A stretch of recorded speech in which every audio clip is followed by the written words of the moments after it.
കർണാടകയിൽ പഠിക്കാൻ പോകുന്ന മലയാളി പെൺകുട്ടികൾ എത്രത്തോളം സുരക്ഷിതരാണ്? എന്റെ വാർത്ത ഇൻവെസ്റ്റിഗേഷൻ.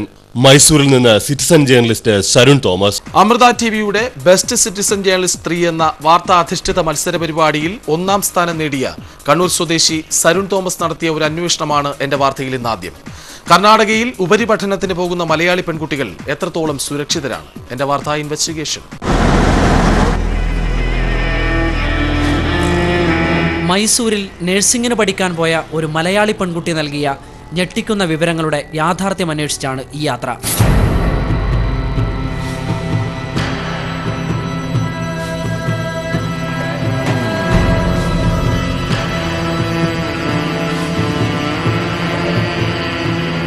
ഒരു പ്രണയത്തിനും അതിനെ തുടർന്നുണ്ടായ ചതിക്കും ബ്ലാക്ക്മെയിലിനും ഒടുവിൽ പതിവായി ക്ലാസ് മുറിയിൽ നിന്നും ഹോട്ടൽ മുറികളിലേക്ക് പോകേണ്ടി വരുന്ന ഒരു വിദ്യാർത്ഥിനി. എൻ്റെ വാർത്തയോട് അവൾ കരഞ്ഞു പറഞ്ഞത് കർണാടകയിൽ പഠിക്കാൻ പോകുന്ന ഒട്ടേറെ മലയാളി പെൺകുട്ടികൾ ഇത്തരത്തിൽ പെൺവാണിഭ റാക്കറ്റിൻ്റെ ചതിവലയിൽ കുടുങ്ങുന്നു എന്നാണ്.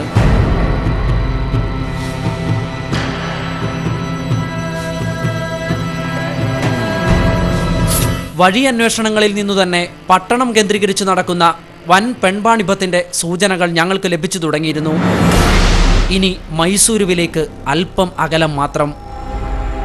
തലയെടുപ്പോടെ നിലകൊള്ളുന്ന മന്ദിരങ്ങളുടെ നടുവിലൂടെ മൈസൂരിലേക്ക്.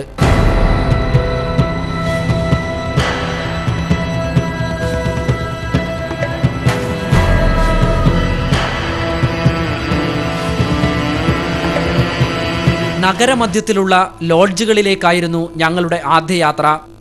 നാഷണൽ ഹൈവേയുടെ അരികത്ത് നിലകൊള്ളുന്ന ഒരു ലോഡ്ജാണിത്. നഴ്സിംഗ് വിദ്യാർത്ഥികളടക്കമുള്ള മലയാളി പെൺകുട്ടികളെ ഉപയോഗിച്ച് വൻ വാണിഭം നടക്കുന്ന കേന്ദ്രമാണ് ഈ ലോഡ്ജ് എന്നറിഞ്ഞ ഞങ്ങൾ ആവശ്യക്കാരെന്ന വ്യാജേന റിസപ്ഷനിലെത്തി. ആവശ്യം അറിയിച്ചതിനിടയിൽ മറ്റു വിവരങ്ങളും അവരിൽ നിന്ന് ഞങ്ങൾ ചോദിച്ചറിഞ്ഞു.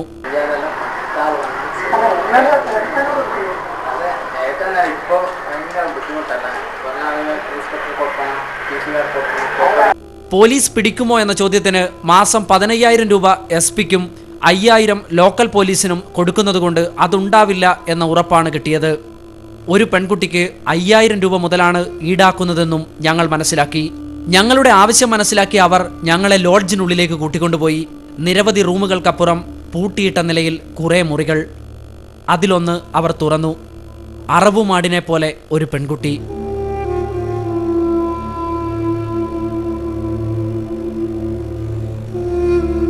കാഴ്ചയിൽ ഒരു 18 വയസ്സ് തോന്നും. അവൾ ഞങ്ങൾക്ക് മുൻപിൽ ഒരു വിൽപ്പന വസ്തു പോലെ നിൽക്കുകയാണ്. ഭയവും കുറ്റബോധവും കൊണ്ട് ശിരസ്സു കുനിച്ച്.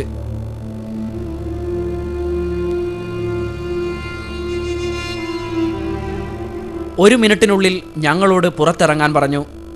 ഇനി പണം കൊണ്ട് കരാർ ഉറപ്പിക്കണം. ഞങ്ങൾ പുറത്തിറങ്ങിയ ഉടൻ ആ മുറി വീണ്ടും താഴിട്ട് പൂട്ടി. വീണ്ടും കാര്യങ്ങൾ സംസാരിക്കാൻ റിസപ്ഷനിലേക്ക്. കച്ചവടം ഉറപ്പിക്കുന്ന ഹോട്ടൽ ഉടമയുടെ കൈവിരലിൽ കറങ്ങുന്നത് നമ്മൾ മുൻപ് കണ്ട പെൺകുട്ടിയെ പൂട്ടിയിട്ട മുറിയുടെ താക്കോലാണ്. അല്ല, ആ പെൺകുട്ടിയുടെ മാനത്തിൻ്റെ താക്കോൽ. അല്പം കഴിഞ്ഞെത്താം എന്നറിയിച്ച് ഞങ്ങൾ വേഗം പുറത്തിറങ്ങി. വീണ്ടും നഗരത്തിലെത്തി ഓട്ടോറിക്ഷ ഡ്രൈവർമാരോട് തിരക്കിയപ്പോൾ ബാംഗ്ലൂർ റൂട്ടിൽ ഹൈവേയുടെ അരികത്തായുള്ള ധാബകളിൽ ഇത് സുലഭമാണെന്ന് ഞങ്ങൾ മനസ്സിലാക്കി. അടുത്ത യാത്ര ബാംഗ്ലൂർ ഹൈവേയിലൂടെ.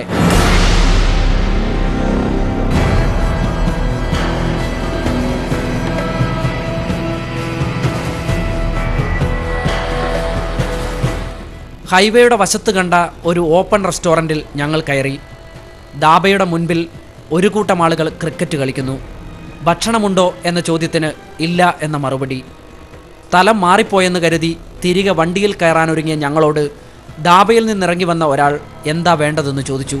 ആവശ്യം പറഞ്ഞ ഞങ്ങളോട് ഉള്ളിൽ റെസ്റ്റോറൻറ്റിൽ കയറിയിരിക്കാൻ അയാൾ പറഞ്ഞു.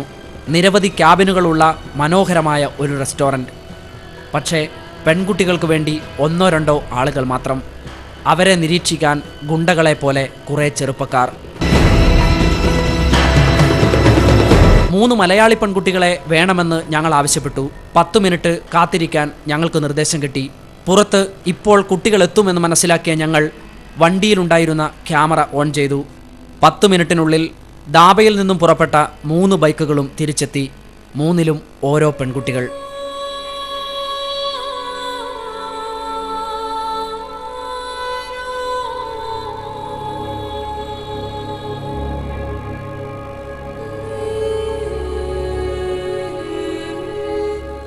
കോളേജിൽ നിന്നും ബാഗും തൂക്കി വന്ന 3 മലയാളി പെൺകുട്ടികളെയും അവർ ഞങ്ങൾക്ക് മുൻപിലേക്ക് കൊണ്ടുവന്നു.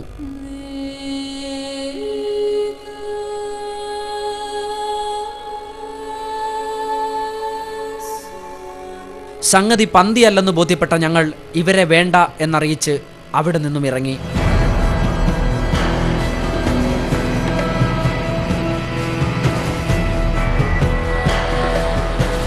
നഗരത്തിലെ മറ്റൊരു ലോഡ്ജിലും ഞങ്ങൾ പൂട്ടിയിട്ട മറ്റൊരു മലയാളി പെൺകുട്ടിയെ കണ്ടെത്തി.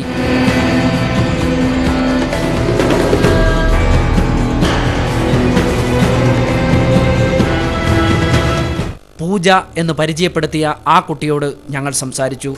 പാലക്കാട് സ്വദേശിനിയായ അവൾ കെണിയിലകപ്പെട്ടതാണെന്നും അവിടെ പൂട്ടിയിടപ്പെട്ടിട്ട് നാളുകളായെന്നും ഇനി രക്ഷപ്പെടാൻ കഴിയില്ലെന്നും നിറകണ്ണുകളോടെ ഞങ്ങളോട് പറഞ്ഞു.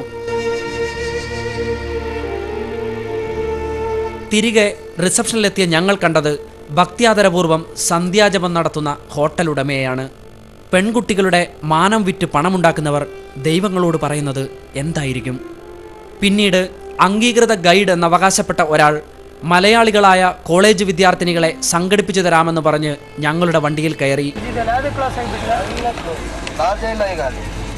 ഞങ്ങളുടെ നീക്കത്തിൽ സംശയം തോന്നിയ അയാൾ യാത്രക്കിടയിൽ തന്ത്രപരമായി ഞങ്ങളിൽ നിന്നും ഒഴിഞ്ഞുമാറി.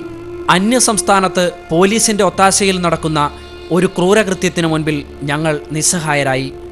മൊബൈലിലെടുത്ത ഒരു ഫോട്ടോ ഉപയോഗിച്ചാണ് മിക്കവാറും കുട്ടികളും ഇക്കൂട്ടരുടെ വലയിൽപ്പെടുന്നത്. പകലന്തിയോളം പണിയെടുത്ത് കിട്ടുന്ന തുച്ഛമായ കൂലിയിൽ നിന്നും മിച്ചം വെച്ച് മക്കളുടെ ഉന്നത വിദ്യാഭ്യാസം സ്വപ്നം കാണുന്ന മാതാപിതാക്കൾ ജാഗ്രത പുലർത്തുക. മൈസൂരിലെയും ബംഗളൂരുവിലെയും അടച്ചിട്ട ഹോട്ടൽ മുറികൾക്കുള്ളിൽ നിങ്ങളുടെ മക്കളും ഉണ്ടാകുമോ?